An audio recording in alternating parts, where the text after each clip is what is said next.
Cheers. It's like 27 degrees still. It's glorious. I'm drinking a little Cuvée de Troll, which is a Belgian thing from not far away, which I really like. If you can get it on tap, it's 10 times better, like all of them, but out of a bottle it's not bad. Run something by you. So I've worked at a golf club for the last 10 years, a big one, so 1,600 members.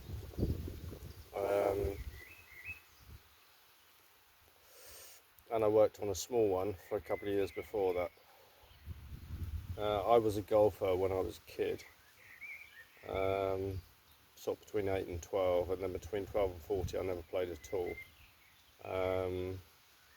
and took it up again when I started to work at golf courses like 12 years ago. My original thing was, when I left the city, is I wanted to work outside. I just needed to be outside. I'd sat for 15 years behind 6 screens and I wanted to be outside. And the first job I found locally here, outside, was a gardener on a golf course. So I spent like 6 months on the mowers, doing the bunkers and stuff like that. And then I got dragged inside because of my CV to basically run the place because the boss was dying, and his sons are a couple of deadbeats.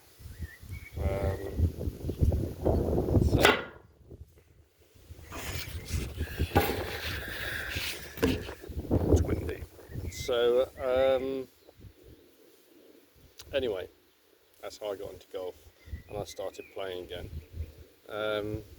But it's kind of like I did in my old job. When you're a stockbroker, it should come to everybody who does it after a particular moment. What the fuck am I doing? Like, constructive. What am I doing positive? What am I adding to the world? What am I doing with my life? You know.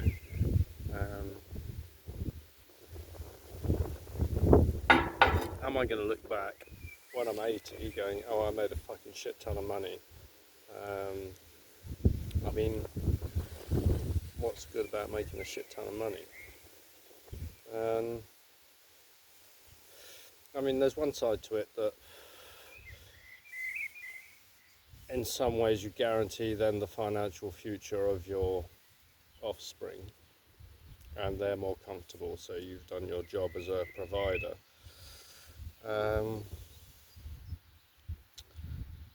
But that often then turns them into people that don't work, because they don't have to, and it takes away their pleasure of work, and work is a pleasure. It should be a pleasure. Anyway, so after 10 years in golf, a couple of years ago, I was playing when it came to me, and I was like, what the fuck am I doing? Because basically, on a good day at our place, because French golfers are notoriously slow, it'll take you 4 hours to do 18 holes. There's a journey to the golf club, there's a journey back from the golf club. So for most people, strap on another hour to that, so that's 5 hours. Warming up, getting your kit out of the car, strap on another half an hour. If you have another beer, strap on another hour. So you're looking at 6.5 hours, 7 hours of your day.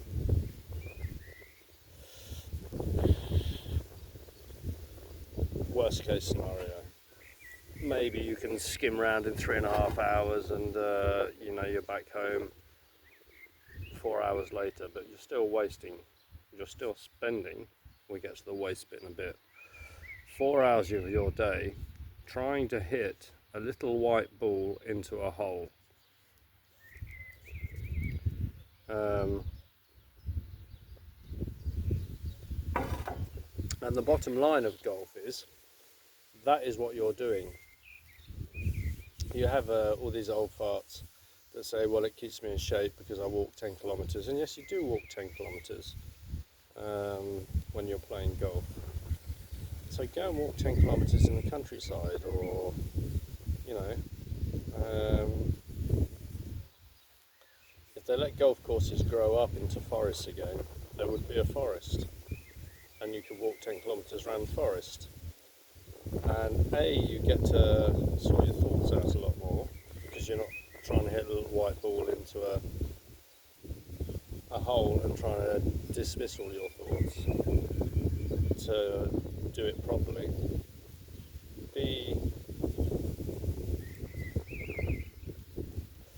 There was a bee.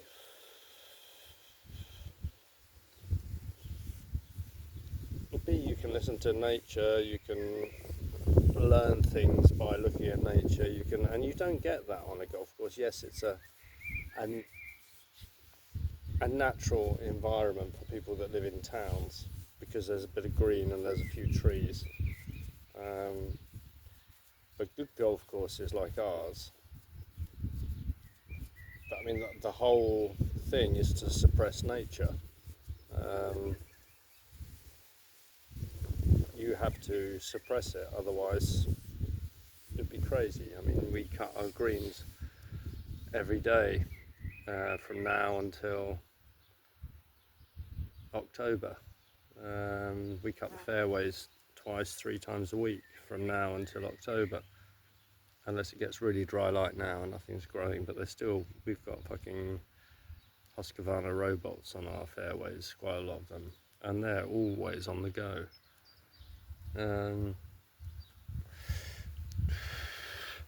It's really vastly controlling nature.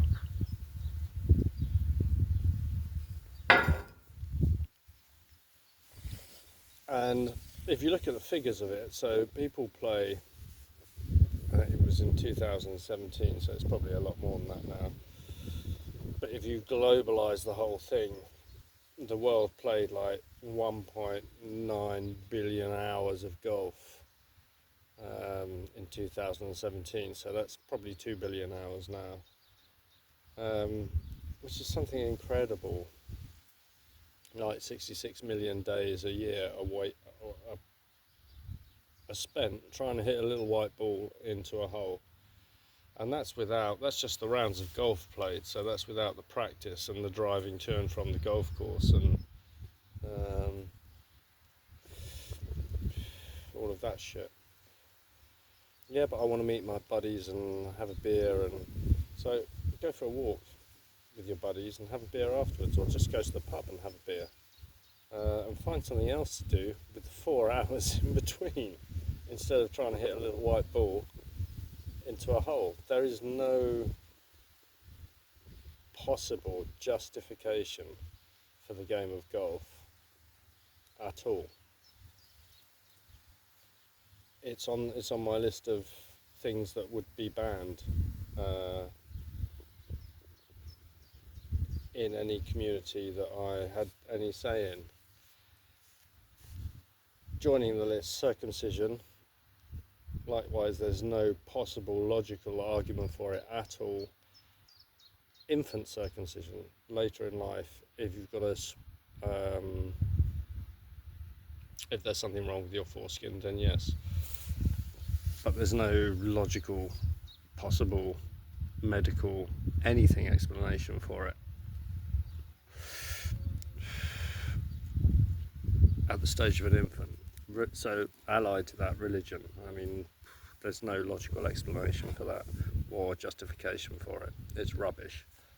The world will be a much better place without it. You don't need it. You want it. But you don't need it at all.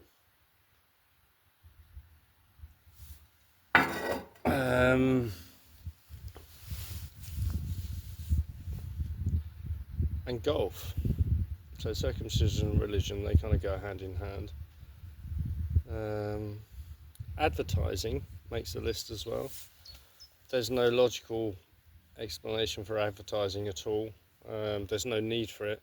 If you need something, you know you need something, you actually need it. You don't need convincing you need it, you need it. Advertising is all about wants and should be banned.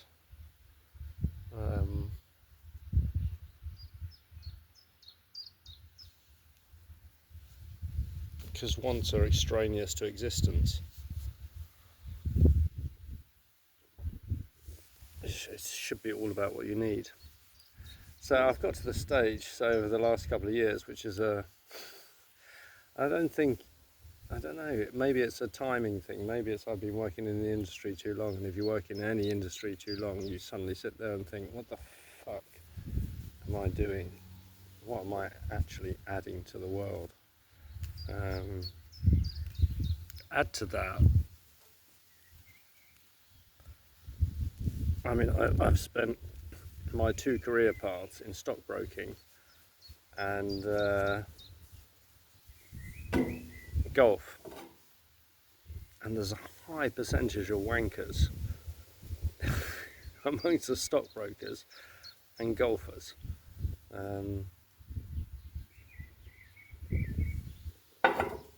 It's not all negative. I've got a few, I've got a handful, I've got probably 5 really good mates from my stockbroking days. And I've got some really good mates from even the members at work and my colleagues. So there'll be probably in a few years 5 or 6 that I keep in touch with from that. I mean, my boss is a great guy, and there's a few members that are a minty bullet and I'll miss. But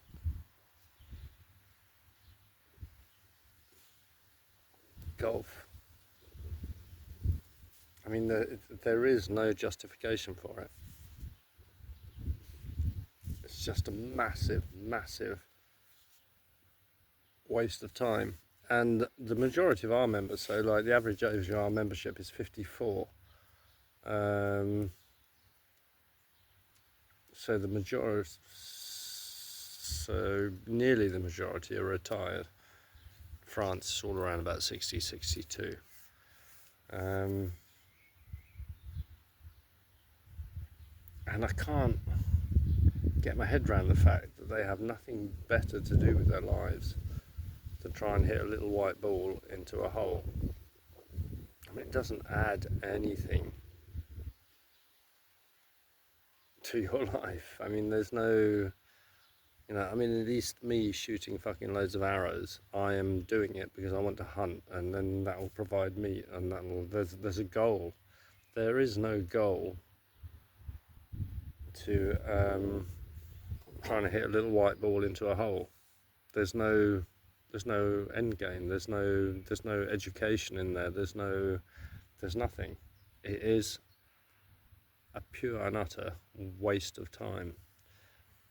And the majority of people playing it, this is what gets me, don't have that time to waste, because you've got 80 years in a human body. Just do something with it. So,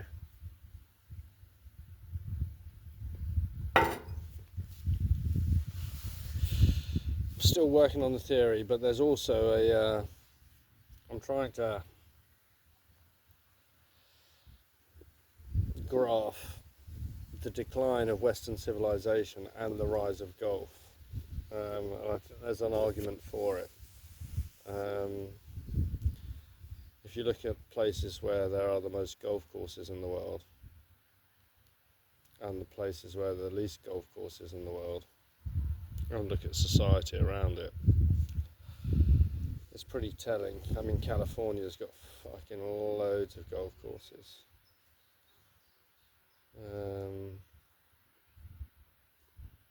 Here's got quite a few. England's got loads of golf courses. And, you've got smart people spending 6 hours a day, which is it's a quarter of your day playing golf every fucking day, quite often at our club. It's like, have you not got anything better to do with your time? And if you haven't, it's sad.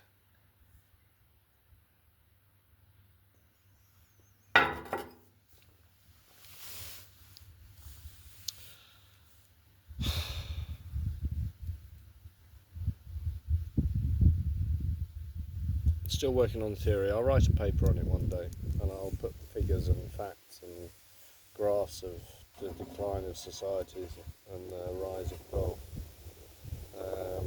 But they are allied. I'm not entirely sure that the rise of golf causes the other, or if it's an occurrence because the quality of people goes down, and so naturally golf rises. But the two are allied, unmistakably.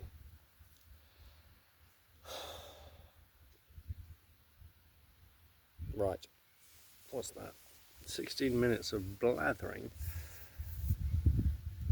about what's been running around my head for the last couple of years. But there's something in it somewhere.